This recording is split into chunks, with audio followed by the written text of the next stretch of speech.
আসসালামু আলাইকুম। একাদশ এবং দ্বাদশ শ্রেণীর শিক্ষার্থীদের আজকের ভিডিওতে স্বাগত। আজকে কুমিল্লা শিক্ষা বোর্ড সরকারি মডেল কলেজের টেস্ট পরীক্ষা 2025-এর আইসিটির 25টি এমসিকিউ আমরা সলভ করব। আমরা সরাসরি ক্লাসে চলে যাই।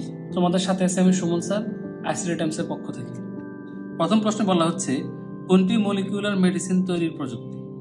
সঠিক উত্তর হবে খ, বায়ো ইনফরমেটিক্স।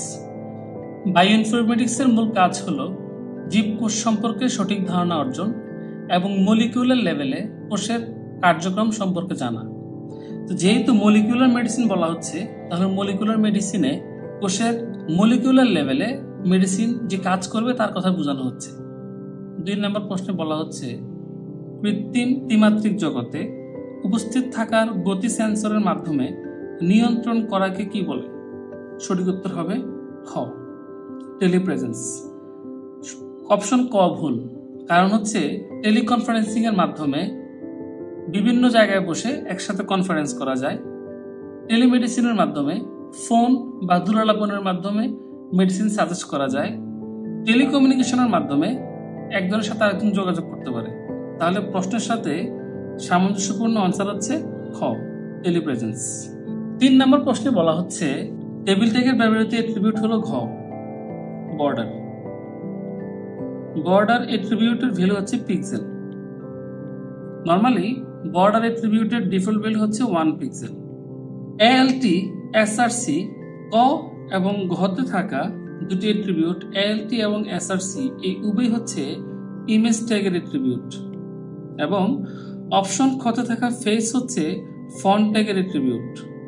তাহলে টেবিল ট্যাগের এট্রিবিউট হচ্ছে বর্ডার, যা টেবিলের চারপাশে বর্ডার বা দাগ দেওয়ার ক্ষেত্রে ব্যবহৃত হয়। এই বর্ডার এট্রিবিউটের পিক্সেলের মান যত বাড়ে ততই চারপাশের দাগ মোটা হয়। তাহলে সঠিক উত্তর হচ্ছে ঘ। 4 নম্বর প্রশ্নে বলা হচ্ছে, ওপেনিং ট্যাগ থেকে ক্লোজিং ট্যাগ পর্যন্ত সকল কিছুকে বলা হয় HTML এলিমেন্ট। এখানে এলিমেন্টের বাংলা উপাদান ব্যবহার করা হয়েছে। তাহলে সঠিক উত্তর হচ্ছে ঘ। তাহলে HTML এলিমেন্ট বলতে কি বোঝায়? HTML এলিমেন্ট বলতে বোঝায় এলিমেন্ট সমান opening tag plus content plus closing tag. তাহলে সঠিক উত্তর হচ্ছে ঘ। উদ্দীপকটি পড়ো, 5 ও 6 নং প্রশ্নের উত্তর দাও। ডক্টর ইয়ার আলী এমন একটি যন্ত্র তৈরি করলেন যেটি ঝুঁকিপূর্ণ কাজে ব্যবহার করা যায়। আমরা জানি ঝুঁকিপূর্ণ কাজে ব্যবহার করা যায় হচ্ছে রোবট। তাহলে আমরা একটু পরেই বুঝতে পারলাম যে এখানে রোবট নিয়ে কথাবার্তা বলা হচ্ছে। পরের অংশে বলা হচ্ছে, তিনি তার গবেষণাগারে প্রবেশের সময় একটি ডিভাইসের দিকে তাকালেন আর দরজা খুলে গেল। তাহলে এখানে বায়ো মেট্রিক্সের কথা বলা হচ্ছে। 5, উদ্দীপকের যন্ত্রটিতে ব্যবহৃত প্রযুক্তি হলো। তাহলে এখানে কোন যন্ত্রটির কথা বলা হচ্ছে? এমন একটি যন্ত্র যা ঝুঁকিপূর্ণ কাজে ব্যবহৃত হয়। তাহলে সেটি অবশ্যই রোবোটিক্স হবে। তাহলে সঠিক উত্তর হচ্ছে ক, রোবোটিক্স। বায়োমেট্রিক সঠিক উত্তর হবে না, কারণ বায়োমেট্রিক হচ্ছে মানুষের গঠনগত বা আচরণগত বৈশিষ্ট্যের উপর ভিত্তি করে কোনো মানুষ বা ব্যক্তিকে শনাক্তকরণের প্রযুক্তি। ন্যানো টেকনোলজি হচ্ছে ক্ষুদ্রাকৃতির জিনিস নিয়ে যে প্রযুক্তি, তাই। বায়ো ইনফরমেটিক্স হচ্ছে কোষের মলিকুলার লেভেলের কার্যক্রম সম্পর্কে জানার যে প্রযুক্তি, তাই। তাহলে এখানে সঠিক উত্তর হচ্ছে ক, রোবোটিক্স। একই উদ্দীপকের 6 নম্বর প্রশ্ন হচ্ছে, গবেষণাগারে প্রবেশের প্রযুক্তিটি ব্যবহার হয়ে থাকে 1, পাসপোর্টে। সঠিক, কারণ গবেষণাগারে প্রবেশের প্রযুক্তিটি হচ্ছে বায়োমেট্রিক, যার সাহায্যে একজন ব্যক্তিকে শনাক্ত করা যায়। তাহলে পাসপোর্টে, জন্ম নিবন্ধনে এবং ভোটার নিবন্ধনে এসব নিবন্ধনগুলো হয় কোনো নির্দিষ্ট ব্যক্তিকে কেন্দ্র করে, এবং এই নিবন্ধনগুলোর সাহায্যে সেই ব্যক্তিকে শনাক্ত করা যায় এককভাবে বা দ্বিতীয়ভাবে। তাহলে এখানে এই তিনটি সঠিক উত্তর। তাহলে সঠিক উত্তর হচ্ছে আমার ঘ, পাসপোর্টে, জন্ম নিবন্ধনে এবং ভোটার নিবন্ধনে বায়োমেট্রিক্স প্রযুক্তির ব্যবহার আছে বা ব্যবহার করা যায়। 7 নম্বর প্রশ্নে বলা হচ্ছে, জিও স্যাটেলাইট ভূমি থেকে কত উচ্চতায় নির্দিষ্ট কক্ষপথে রাখতে হয়? উত্তর হচ্ছে 36,000 কিলোমিটার। অপশন ঘ সঠিক। আমরা যদি এটিকে পৃথিবী ধরি, পৃথিবীর চারপাশে পৃথিবী থেকে 36,000 কিলোমিটার দূরত্বে যে অরবিট চিন্তা করা হয় তাকে বলা হয় জিও অরবিট। জিও অরবিটে যেই স্যাটেলাইট রাখা হয় তাকে বলা হয় জিও স্টেশনারি স্যাটেলাইট। তাহলে সঠিক উত্তর হচ্ছে এখানে 36,000 কিলোমিটার। 8 নম্বর প্রশ্নে বলা হচ্ছে ভিডিও স্ট্রিমিং কোন ধরনের ডেটা ট্রান্সমিশন? সঠিক উত্তর হচ্ছে গ, আইসোক্রোনাস। আইসোক্রোনাস। ক এবং খতে যে দুটি ডেটা ট্রান্সমিশন মেথডের কথা বলা হচ্ছে সিনক্রোনাস এবং অ্যাসিনক্রোনাস, এই দুটি ডেটা ট্রান্সমিশন মেথডের সমন্বিত রূপ হচ্ছে আইসোক্রোনাস, যেখানে প্রত্যেকটি ডেটা ফ্রেমকে প্রায় প্রত্যেকটি ডেটা ফ্রেমকে প্রায় 0 সেকেন্ড পর প্রায় 0 সেকেন্ড অর্থাৎ দুটি ফ্রেমের মধ্যবর্তী সময় প্রায় 0 সেকেন্ড রেখে এবং কোনো প্রাইমারি স্টোরেজ মেমোরি ব্যবহার না করে ডাটাকে সেন্ডার থেকে রিসিভারে প্রেরণ করা হয়। এবং লাইভ ভিডিও বা ভিডিও স্ট্রিমিং এর ক্ষেত্রে এই আইসোক্রোনাস প্রযুক্তি ব্যবহার করা হয়। তাহলে সঠিক উত্তর হচ্ছে গ, আইসোক্রোনাস। 9 নম্বর প্রশ্নে বলা হচ্ছে ভিন্ন প্রোটোকল বিশিষ্ট নেটওয়ার্কের মধ্যে সংযোগ স্থাপনের ডিভাইস কোনটি? সঠিক উত্তর হবে গ, গেটওয়ে। গেটওয়ে ব্যবহার করা হয় ভিন্ন প্রোটোকল বিশিষ্ট নেটওয়ার্কের মধ্যে, যার কাজ হচ্ছে প্রোটোকলগুলোকে ট্রান্সলেট করা। তাহলে ভিন্ন প্রোটোকল বিশিষ্ট নেটওয়ার্কের মধ্যে গেটওয়ে ব্যবহার করা হয়। সঠিক উত্তর হচ্ছে গ। 10 নম্বর প্রশ্নে বলা হচ্ছে ব্লুটুথের মাধ্যমে কোন নেটওয়ার্ক তৈরি করা যায়? আমরা যদি ব্লুটুথের রেঞ্জ সম্পর্কে একটু ধারণা নিই, তাহলে 1 মিটার থেকে 10 মিটার পর্যন্ত দূরত্ব একটা ব্লুটুথ কভার করে।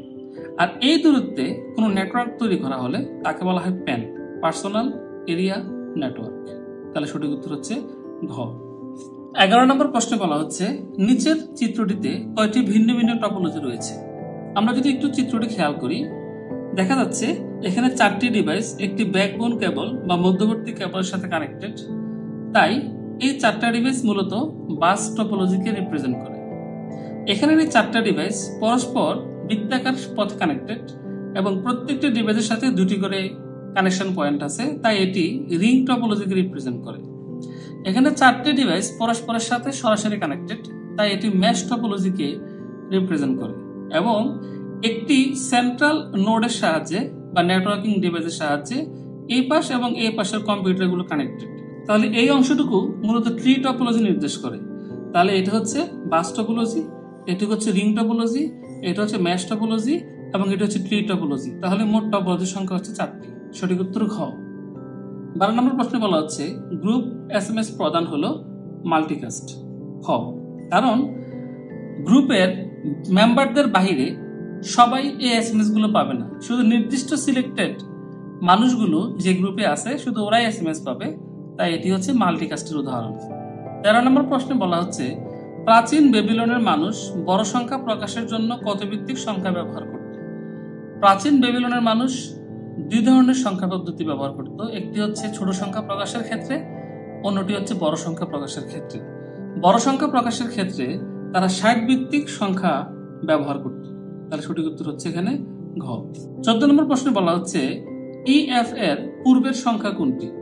পূর্বের সংখ্যা যদি জানতে চাওয়া হয় তাহলে তা থেকে 1 বিয়োগ করতে হয়। এটি একটি হেক্সাডেসিমাল সংখ্যা, ভিত্তি 16 উল্লেখ করা আছে, তাহলে বিয়োগটি হবে হেক্সাডেসিমালের বিয়োগ। ই থেকে যদি আমরা 1 বাদ দিই, ই এর সমতুল্য ডেসিমাল মান হচ্ছে 14, তার থেকে 1 বাদ দিলে হবে 13, আর 13 সমতুল্য হেক্সাডেসিমাল মান হচ্ছে ডি এবং এফ বসে যাবে। তাহলে সঠিক উত্তর হচ্ছে এফটি, কিন্তু অপশনগুলোতে সঠিক উত্তর নেই। 15 নম্বর প্রশ্নে একটি উদ্দীপক দেয়া আছে, বলা হচ্ছে নিচের চিত্রটি দেখো এবং 15 এবং 16 নম্বর প্রশ্নের উত্তর দাও। এখানে বলা হচ্ছে এফ এর মান কোনটি? তাহলে এফ এর মান নির্ণয় করতে গেলে প্রথমে আমাকে এই চিত্র থেকে এফ এর সমীকরণ বের করতে হবে। আমরা দেখতে পাচ্ছি এখানে ইনপুট হচ্ছে এ, এখানে ইনপুট বি, এটি একটি ন্যান্ড গেট, তাহলে এর সমীকরণ হবে এ এন্ড বি নট। এদিক থেকে আসতেছে এ, তাহলে এফ এর সমীকরণ কি দাঁড়াবে? এফ একটা এক্স নর গেট, যার ইনপুট একটা হচ্ছে এ, একটা হচ্ছে এ এন্ড বি নট। এক্স নর কি করে? এক্সর করে এবং নট করে। আমরা যদি এই অংশটুকুকে সরল করি তাহলে আমরা দেখব অপশন কোনটার সাথে মিলে। এক্ষেত্রে XNOR এর সূত্র অনুযায়ী আমরা লিখতে পারি A and N and B or A and N and B। XNOR এর সূত্র অনুযায়ী প্রথম দুইটার উপর নট থাকবে, পরের দুইটা ফাঁকা থাকবে, কারণ আমরা জানি A XNOR এর সূত্র হচ্ছে A not B not or AB। আমরা এখানে দেখতে পাচ্ছি যেখানে A এবং B এর উপর নট দুটো আছে এবং পরের দুটো ফাঁকা আছে, তাহলে আমরা এখানে দুটো নট দিয়ে দিলাম, পরের দুটো ফাঁকা রাখলাম। আমরা জানি এক জোড়া নট বাদ যায় ডাবল নেগেশনের সূত্র অনুযায়ী, তাহলে A not এবং এখানে থাকতেছে হচ্ছে AB। এখানে যদি আমরা ডিমর্গান করি তাহলে সমীকরণটা দাঁড়াচ্ছে A not or B not। আমরা জানি A and A not এইটুকু লেখা যায় হচ্ছে 0 and B A দিয়ে যদি আমরা এটাকে গুণ দিই তাহলে এটা হচ্ছে A not, এবং A দিয়ে যদি B not কে গুণ দিই সামনে অর থাকার কারণে সেটি হবে A B not। আমরা জানি and এর ক্ষেত্রে A and 0 সমান 0, তাহলে B and 0 সমান 0 হবে। A not সমান 0, তাহলে এখানে আছে A B not। আমরা জানি অরের বেলায় শূন্যের কোনো দাম নেই, তাহলে A or 0 equal to A, তাহলে এক্ষেত্রে আনসার দাঁড়াবে A B not। তাহলে সঠিক উত্তর হচ্ছে আমার ঘ। একই উদ্দীপকের 16 নম্বর প্রশ্নে বলা হচ্ছে XNOR স্কুলে, এটা হবে XNOR এর স্থলে হবে, XNOR এর স্থলে কোন গেটটি বসালে আউটপুট শূন্য হবে। তাহলে আমরা একটু আগের সমীকরণ থেকে যদি একটু দেখে আসি যে আমাদের XNOR এর সমীকরণটা ছিল এরকম, A এখানে ইনপুট ছিল A, এখানে ইনপুট হচ্ছে A and B যেটা XNOR হয়েছে। এখন বলা হচ্ছে যে এই XNOR এর পরিবর্তে কোন গেট বসালে আউটপুট শূন্য হবে। এখন আমরা একটু দেখি যে এটার পরিবর্তে যদি আমি AND বসাই, মানে অপশন ক অনুসারে যদি AND বসাই, তাহলে এদিক থেকে ইনপুট হচ্ছে A আর এটার ইনপুট হচ্ছে A and B not, যেটা আমরা একটু আগের ফিগারটাতে দেখলাম যেখানে ইনপুট হচ্ছে A, এটার ইনপুট হচ্ছে A and B not বা N and B। যদি আমরা এখানে AND করি তাহলে কি আউটপুট 0 হয়, আমাকে একটু দেখতে হবে। সেক্ষেত্রে আমাকে ডিমর্গান ইউজ করতে হবে এখানে A and A not or B not। আমি যদি গুণ করি তাহলে A not, আবার যদি গুণ করি B not কে সামনে অর আছে তাহলে A B not, A not মানে 0, সামনে আছে A B not, অরের বেলায় 0 দাম নাই, তাহলে অ্যান্সার থাকতেছে A B not। তাহলে এখানে N ব্যবহার করে আমার অ্যান্সার 0 হলো না, তাহলে অপশন ক ভুল। অপশন খ তে বলা হচ্ছে অর, সেক্ষেত্রে আমি যদি এখানে অর ব্যবহার করি আর যদি এখানে ডিমর্গান করি তাহলে এটা হচ্ছে or A not or B not। আমরা জানি A or A not এইটুকুকে শুধু লেখা যায় 1 or B, অরের বেলায় একটা 1 থাকলে পুরোটা মিলে 1 হয়ে যায়, কারণ সূত্র হচ্ছে A or 1 সমান 1, তাহলে B or 1 সমান 1 হচ্ছে, এখানেও আউটপুট 0 হচ্ছে না। অপশন গ তে বলা হচ্ছে NAND, যদি A and এটা যদি আমি AND করি আর নট করি মানে NAND করি তাহলে সমীকরণটা কি দাঁড়ায়, আমরা যদি এটা একটু ডিমর্গান করি এখানে তাহলে A not চিহ্ন পরিবর্তন হবে, অর হবে, আর হবে AB ডাবল নট। যদি আমরা এক জোড়া নটকে ভেঙে ফেলি তাহলে সেটা হচ্ছে AB।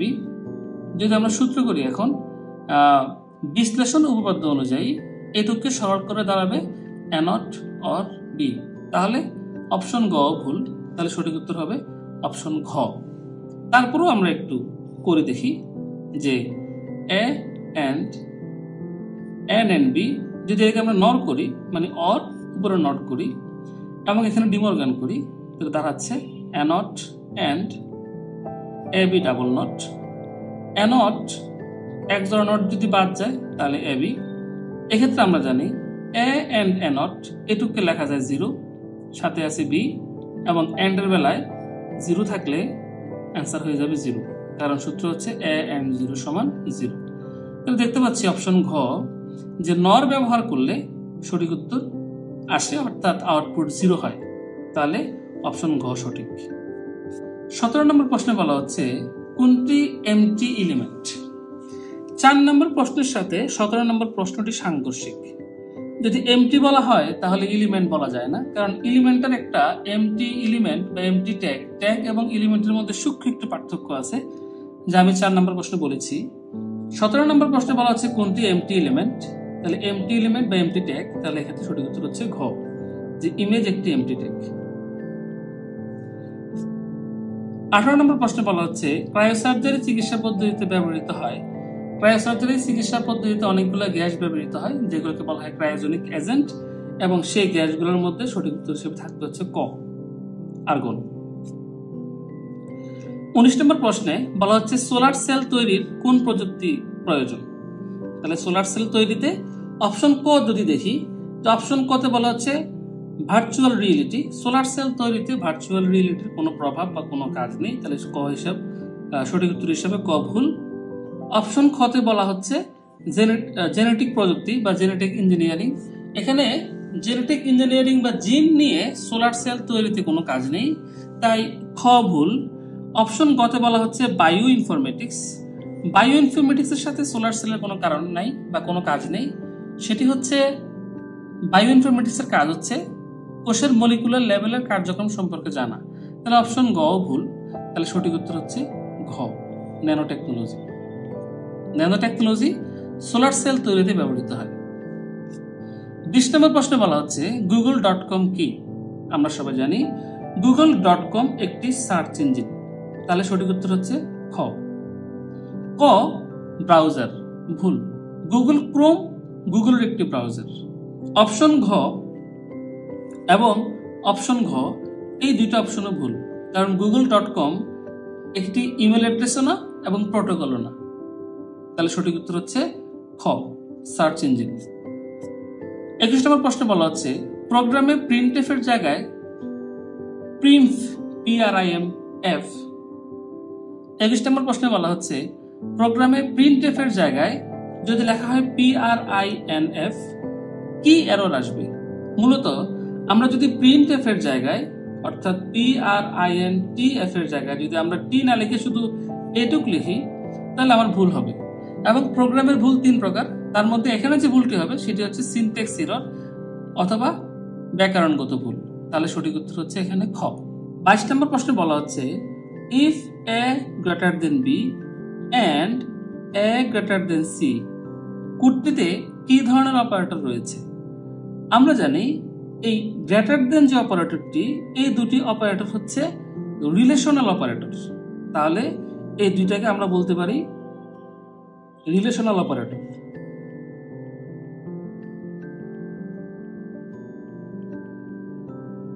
কারণ এই দুটি অপারেটর রিলেশন বোঝায়, এবং এখানে যে এন্ড ব্যবহার করা হয়েছে এটি হচ্ছে লজিক্যাল অপারেটর।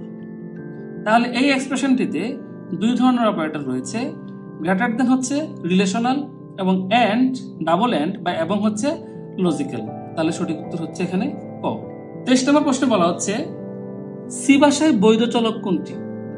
আমরা একটা অপশন দেখি, আমরা একটা অপশন দেখব। অপশন ক তে এবি এর পর চিহ্ন ব্যবহার করা হয়েছে, যা একটি স্পেশাল ক্যারেক্টার, এবং চলকের নাম হিসাবে প্রযোজ্য নয়, এখানে শুধুমাত্র আন্ডারস্কোর প্রযোজ্য। অপশন খ তে যদি আমরা দেখি, বলা হচ্ছে রুল 107 চলকের নাম হিসাবে সংখ্যা ব্যবহার করা যাবে, কিন্তু শুরু হবে বর্ণ দিয়ে। এখানে বর্ণ দিয়ে শুরু হয়েছে এবং পরে সংখ্যা ইউজ করা হয়েছে, তাই এটি সঠিক। অপশন গ এর দিকে যদি আমরা তাকাই, এখানে বলা হচ্ছে ABC একটা স্পেস দিয়ে বলা হচ্ছে NY, স্পেস প্রযোজ্য নয় চলকের নাম হিসাবে। অপশন ঘ বলা হচ্ছে ABC -N, এখানে হাইফেন প্রযোজ্য নয়, কারণ হচ্ছে চলকের নাম হিসাবে শুধু প্রযোজ্য হচ্ছে স্পেশাল ক্যারেক্টারের মধ্যে আন্ডারস্কোর। যদি ABC _N লেখা থাকতো তাহলে এটি সঠিক উত্তর হতো, তাহলে সঠিক উত্তর হচ্ছে এখানে শুধুই খ। 24 নম্বর প্রশ্নে বলা হচ্ছে ডাটা টাইপ ডাবল এর ফরম্যাট স্পেসিফায়ার কোনটি। ডাটা টাইপ ডাবল হচ্ছে মূলত ফ্লোটের একটা বড় ভার্সন বা ফ্লোট থেকে বড় ভগ্নাংশ ডাটা। সেক্ষেত্রে ফ্লোটের জন্য ইউজ করা হয় %f এবং ডাবল ডাটা টাইপের ক্ষেত্রে ইউজ করা হয় LF। তাহলে এই LF ইউজ করা হয় ডাবলের জন্য, আর শুধু F ইউজ করা হয় %f ইউজ করা হয় ফ্লোটের জন্য। এবং ডাবল হচ্ছে ভগ্নাংশ টাইপের ডাটা যা ফ্লোট থেকে রেঞ্জে বা সাইজে অনেক বড় হয়। 25 নম্বর প্রশ্নে বলা হচ্ছে সি ভাষায় উপাত্ত গ্রহণের কমান্ড কোনটি? উপাত্ত গ্রহণ মানে ইনপুট, আর ইনপুট নেওয়ার জন্য কমান্ড হচ্ছে স্ক্যানএফ। তাহলে সঠিক উত্তর হচ্ছে আমার গ। এই ছিল আজকের 25টি প্রশ্ন সমাধান। ইনশাল্লাহ দেখা হবে নতুন কোনো কলেজের প্রশ্ন সমাধান নিয়ে। ভালো থেকো সবাই। আসসালামু আলাইকুম।